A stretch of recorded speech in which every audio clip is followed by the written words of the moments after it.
Alam mo ba na ang bayaning pumatay kay Magellan noong 521 ay buhay pa rin hanggang ngayon? Sa Mactan Island, hindi lang alamat si Lapu-Lapu. Siya ay isang supernatural na taga-protekta na nakikita pa rin ng mga tao. Noong 2019, tumakas ang mga Chino fishermen matapos makita nila ang isang nagniningning na mandirigma na nagsasalita ng sinaunang Cebuano sa dalampasigan.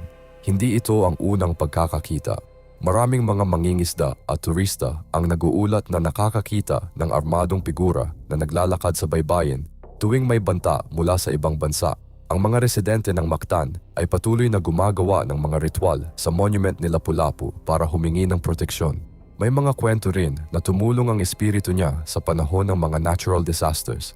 Sinubukan ng mga Espanyol na sugpuin ang kapangyarihan ni Lapu-Lapu sa pamamagitan ng Catholic conversion pero hindi nila nagawa.